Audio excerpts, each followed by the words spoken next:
Selamat datang di segmen analisa. Sepertinya kabar bahagia akan segera kita dengarkan dari putusan hakim terkait dengan kasus Guru Supriyani yang berasal dari Konawe Selatan, Sulawesi Tenggara. Karena apa? Sekarang kan tahapannya sudah masuki persidangan ya. Kemarin aku dengerin waktu jaksa penuntut umum membacakan tuntutannya, ini kok aneh teman-teman. Anehnya apa? Baru kali ini aku mengawal sebuah kasus dan ternyata jaksa itu kan harusnya mewakili korban, membela korban dalam tanda kutip ya, terlepas itu benar atau tidak, statement terminologinya adalah seperti itu. Tetapi di sini jaksa penuntut umum justru malah menuntut bebas Supriyani dari konsekuensi hukum karena maksudnya adalah mendidik gitu.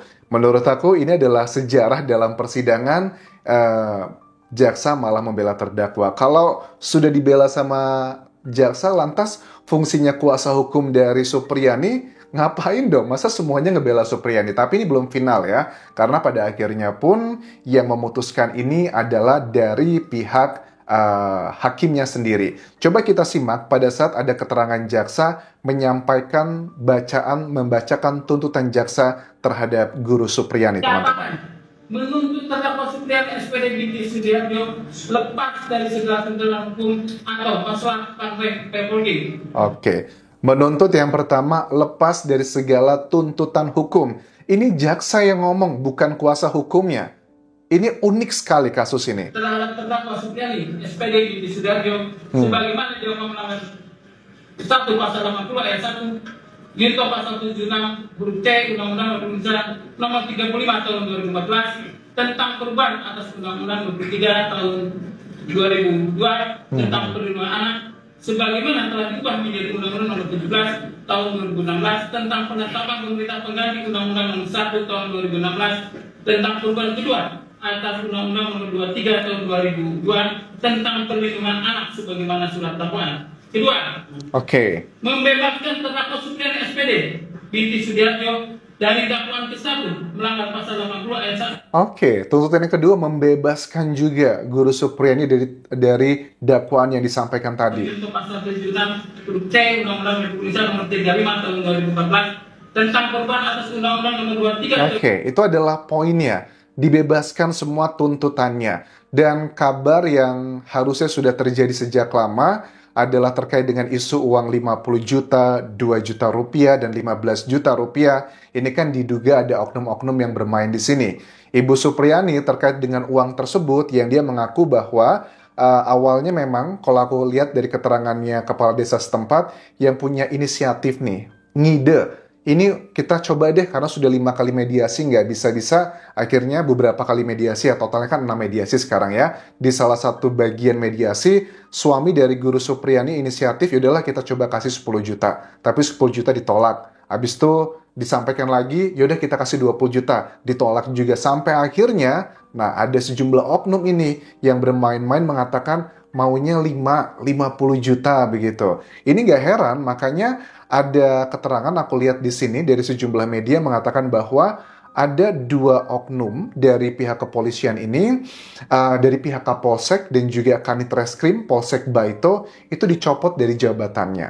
Ini terminologinya harus paham, ini kan surat dari Kapolri kan ya. Pencopotan ini dari jabatannya, tapi bukan PTDH, bukan pemberhentian dengan tidak hormat, bukan mereka tidak lagi menjadi polisi, tapi mereka tidak lagi menjadi Kapolsek, tidak lagi menjadi Kanit Reskrim. Bahkan Kapolri pun dalam memberikan pemaparannya terhadap Komisi 3 DPR RI kemarin, beliau mengatakan begini bahwa untuk mereka yang terbukti melakukan pelanggaran tersebut, apalagi yang ada bukti mencoba menggunakan uang 50 juta tersebut, itu harus ditindak. Bahkan kan nggak cuma 50 juta sebenarnya isu dalam kasus ini. Ya 50 juta tersebut dugaannya disampaikan dari salah satu oknum polisi. Kemudian juga ada 2 juta rupiah juga sama dari salah satu oknum. Kemudian juga yang 15 juta itu juga ada oknum lainnya lagi. Nggak cuma dari pihak kepolisian tapi juga dugaannya ada dari pihak kejaksaan yang ada kesannya bermain-main di sini teman-teman. Coba kita simak keterangan dari Jenderal Listio Sigit yang benar-benar terlihat cukup tegas, sangat tegas bahkan kalau memang ada yang terlibat dipecat saja, nggak cuma sekedar dicopot dari jabatannya. Bahwa ada transaksi 50 juta atau yang minta uang itu, saya minta untuk diproses dan dipecat. Toh, Yang pertama. diproses dan dipecat. Jadi nggak cuma sekedar dicopot. Kalau dicopot kan cuma jabatan, tapi dipecat itu artinya PTDH, pemberhentian dengan tidak hormat. Yang kedua, polisi saat ini sudah berusaha melakukan mediasi, bahkan melibatkan bupati, melibatkan organisasi PGRI untuk kalau bisa ini dimediasikan. Kenapa? Ini menyangkut anak-anak yang masih kecil dan juga putus sekolah. Di satu sisi juga di situ ada guru yang juga kita jangan sampai nanti prosesnya kemudian tidak baik untuk apakah pihak melapor ataukah. Sebenarnya kata-kata yang disampaikan Jenderal Polisi Listio Sigit Prabowo ini kita sudah pahami ya, bahwa dicoba dengan perdamaian. Sebenarnya sangat telat ya, karena dalam aturan MA, perdamaian atau restoratif justice itu bisa dilakukan maksimal itu adalah setelah sidang pertama dimulai. Ini kan udah beberapa kali sidang dimulai, secara undang-undang nggak bisa. Restoratif justice juga biasanya itu harus ada pengakuan dari si pelakunya, dia mengakui perbuatannya kemudian minta maaf.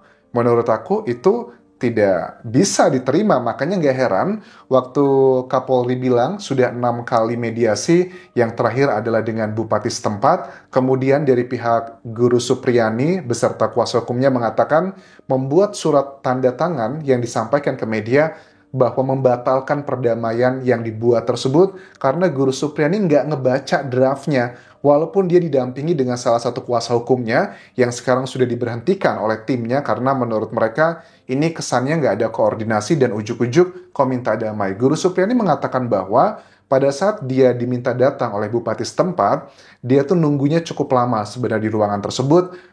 Sembari menunggu, ada kuasa hukumnya saat itu, Samsudin ya kalau nggak salah namanya, itu ngetik draftnya apa saja mau disampaikan, tapi Guru Supriyani nggak ngebaca gitu, cuma tanda tangan aja. Alasannya ya karena dia sudah percaya sama kuasa hukumnya. Nah ini juga sebagai seorang pendidik juga kita harus kritisi ya. Pendidik walaupun mau level SD, SMP, SMA, atau perguruan tinggi, yang namanya berpikir kritis itu harus gini contohnya, kita nggak cuma sekedar tanda tangan juga gitu, harus dilihat apa poin-poinnya. Nah pada saat Guru Supriyani akhirnya setelah menunggu lama, akhirnya kedua orang tua dari korban yang bernama siapa di situ? Fitriana Nur dan juga Aibda Wibowo Hashim hadir, baru dimulai ketemu dan mengatakan terjadi perdamaian. Tapi kita bisa ngelihat ya, di foto-foto yang sudah beredar, kayaknya dari pihak orang tua korban juga kayaknya enggan gitu. Dia bukan tidak berani, tidak mau gitu menatap wajahnya Ibu Supriyani. Mereka masih yakin sepertinya bahwa Guru Supriyani adalah yang bersalah, ngebuat putranya terluka. Padahal secara psikologi forensik ataupun secara forensik ya, yang dokter ngeceknya itu nggak cocok loh antara sapu yang dijadikan barang bukti dengan jenis lukanya nggak matching. Dugaan sangat kuat itu adalah karena mungkin terkena kayak binatang di sawah, digaru-garu, kemudian terjadilah luka seperti itu. Karena lukanya itu kan bukan yang immediately response gitu loh, karena kan orang tuanya baru melihat luka tersebut setelah sehari atau 2 hari terjadinya peristiwa yang diklaim putranya bahwa dia dipukul oleh Ibu Supriyani. Itu nggak masuk akal. Mungkin aja Ibu Supriyani betulan menegur, mungkin mukulnya mukul yang nggak yang kuat banget, cuma mukul yang manja lah, mukul sayang gitu. Menurut aku masih wajar lah ya, kalau cuma sekedar begitu. Luka yang seperti itu biasanya merasakan sakitnya luar biasa loh. Anak 7 tahun mengalami sakit yang luar biasa tapi dia diem aja, itu aneh banget. Bahkan kantor polisi, bapaknya dari korban itu kan berada di depan dari sekolah tersebut. Jadi memang ada banyak kejanggalan di sini teman-teman. Nah kemudian juga untuk Guru Supriyani saat ini sudah kembali mengajar di SD Negeri 4 Baito dan banyak sekali guru-guru yang menyambutnya. Kemudian juga banyak kehangatan terjadi di sana. Dan salah satu poin positifnya adalah sekarang Guru Supriani nggak cuma sekedar menjadi guru honorer yang gajinya cuma 300.000 per bulan, tapi sudah masuk kayak PPTK gitu ya, P3K gitu ya. Itu ibaratnya bukan PNS, tapi sudah kayak pegawai dan gajinya tuh kurang lebih sama lah seperti PNS, cuma tidak mendapatkan kayak tunjangan sertifikasi gitu nggak sih? Kurang lebih seperti itulah, paling nggak gajinya jauh lebih baik dibandingkan Rp300.000 tersebut. Mudah-mudahan ini menjadi pelajaran bagi semuanya, dan kita lihat nanti putusan dari Pengadilan Negeri Andolo ini akankah memvonis bebas ataukah tetap dikenakan sanksi pidana untuk Guru Supriani. Dan bagaimana dengan para oknum dan juga orang tua dari korban, adakah ini diberikan tuntutan balik, misalnya dengan laporan palsu? Kita lihat nanti seperti apa perkembangannya, karena kuasa hukum dari Guru Supriani sepertinya tidak mau membiarkan kasus ini berlalu begitu aja tanpa ada konsekuensi yang berarti bagi para sejumlah oknum. Terima kasih sudah menonton, sampai ketemu lagi di video berikutnya.